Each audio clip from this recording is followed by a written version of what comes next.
یہ قرآن ایک بابرکت کتاب ہے جسے ہم نے آپ صلی اللہ علیہ وسلم پر نازل کیا تاکہ لوگ اس پہ غور اور فکر کریں اور تاکہ اہل فہم اس سے نصیحت حاصل کریں۔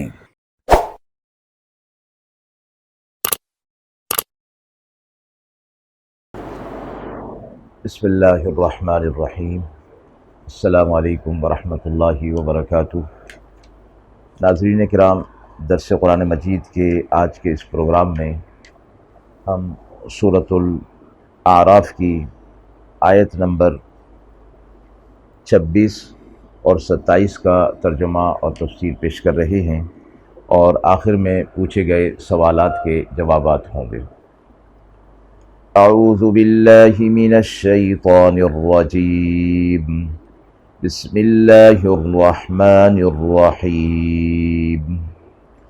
یا بنی آدم قد انزلنا علیکم لباسا یواری سوآتکم وریشا ولباس التقوی ذلک خیر ذلك من آيات الله لعلهم يذكرون۔ يا بني آدم لا يفتننكم الشيطان كما أخرج أبويكم من الجنة ينزع عنهما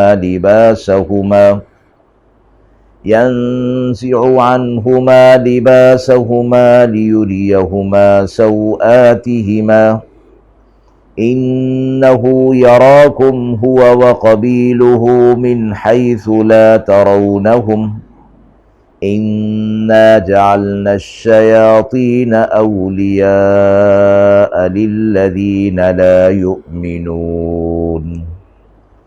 آیات مبارکہ کا ترجمہ ملاحظہ فرمائیں۔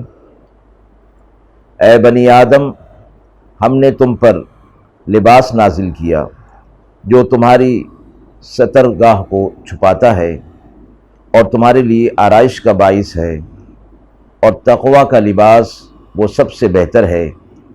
یہ نشانیاں ہیں اللہ کی قدرت کے تاکہ وہ لوگ اس پر غور کریں۔ اے بنی آدم، نہ بہکا دے تمہیں شیطان جیسا کہ اس نے نکال دیا تھا تمہارے ماں باپ کو بہشت سے اور اتروائے ان سے کپڑے تاکہ دکھائے ان کی ستر۔ وہ دیکھتا ہے تم کو اور اس کی قوم جہاں سے تم ان کو نہیں دیکھتے۔ ہم نے کر دیا شیطانوں کو رفیق ان لوگوں کا جو ایمان نہیں لاتے۔ دونوں آیات مبارکہ کا خطاب بنی آدم یعنی اولاد آدم کے ساتھ ہے۔ پوری انسانیت کو خطاب فرمایا گیا اور ایک عظیم نعمت کا تذکرہ ان آیات کے اندر فرمایا گیا۔ پہلی آیت میں لباس کا ذکر فرمایا کہ اللہ کی طرف سے تمہارے لیے اے بنی آدم، پوری انسانیت تمہارے لیے اللہ رب العزت نے لباس کی عظیم نعمت تمہیں عطا فرمائی ہے، لہٰذا اس کی قدر کرو۔ اور یہ نعمت دوسری نعمتوں کی طرح اللہ کی عظیم نعمتوں میں سے ہے، اور یہ خطاب صرف مسلمانوں کے لیے نہیں بلکہ بنی آدم پوری انسانیت کے لیے ہے۔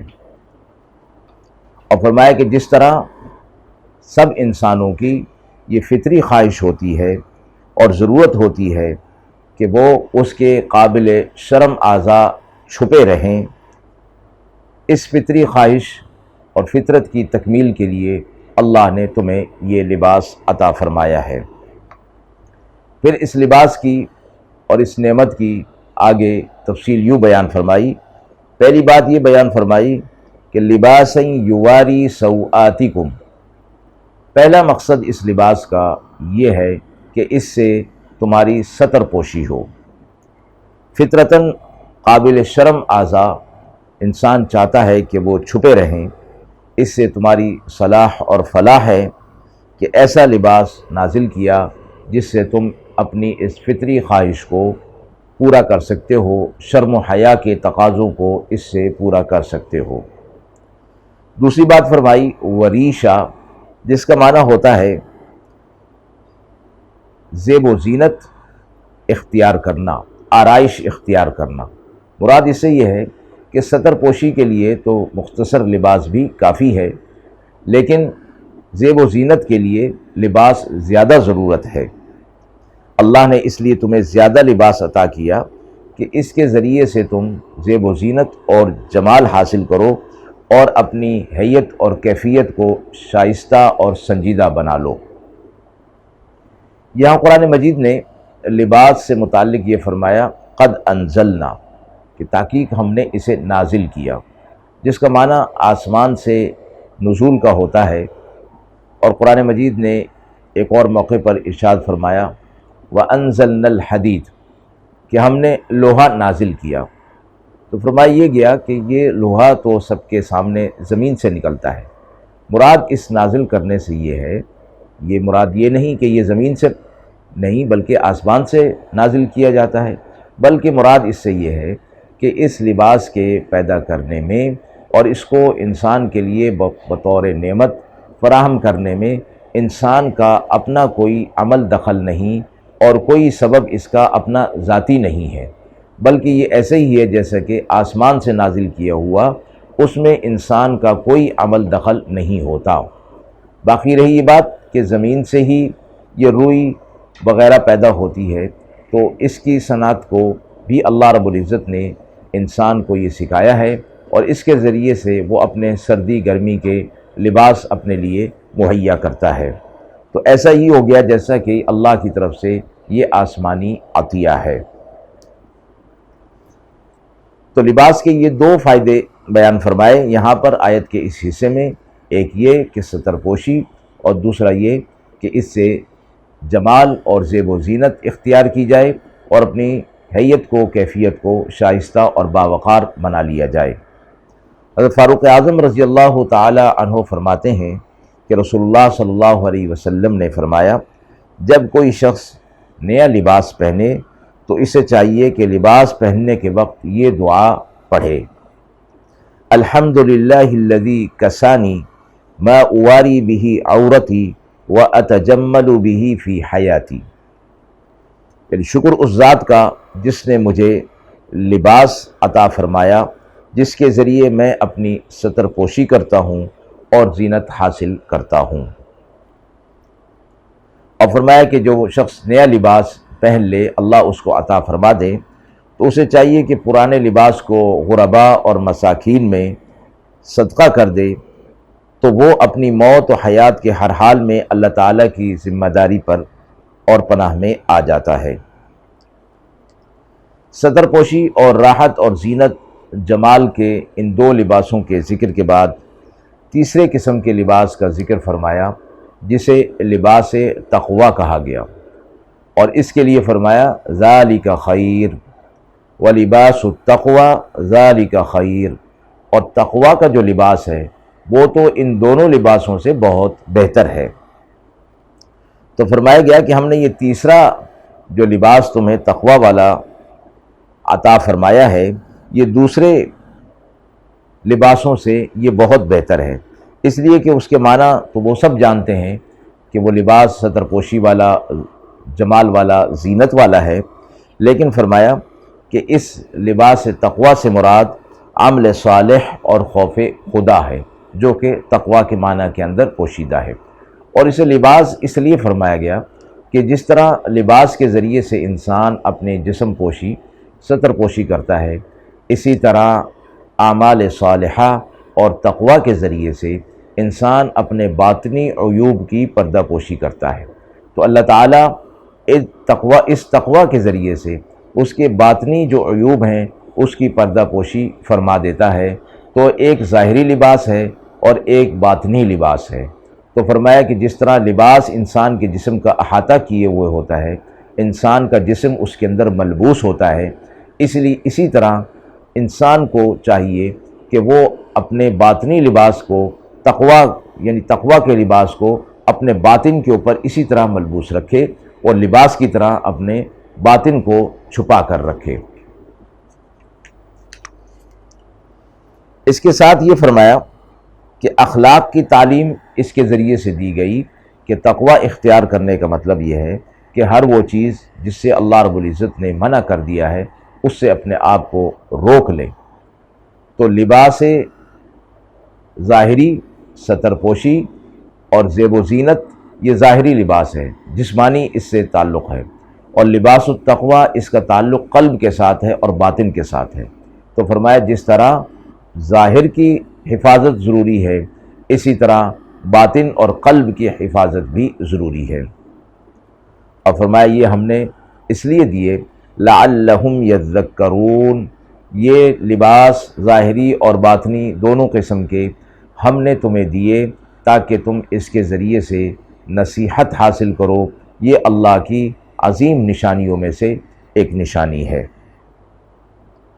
اگلی آیت میں پھر بنی آدم کو تنبیہ کی گئی کہ ہر حال میں اپنے آپ کو شیطان کے مکر اور فریب اور دغا سے حفاظت میں رہنے کی کوشش کرے، اور ایک مثال دی کہ تمہارے باپ دادا، ماں باپ آدم علیہ السلام، حوا علیہ السلام کو اس نے اپنے مکر اور فریب میں مبتلا کر کے جنت سے نکلوا دیا تھا۔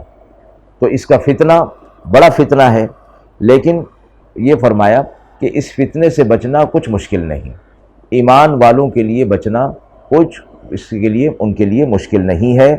اور اس کی ایک صفت یہ بیان کی، یہاں پر ایک بات یہ بیان کی کہ شیطان اور اس کا خاندان اور اس کا قبیلہ تمہیں دیکھتا ہے، اس طرح دیکھتا ہے کہ تم اسے اس طرح نہیں دیکھ سکتے۔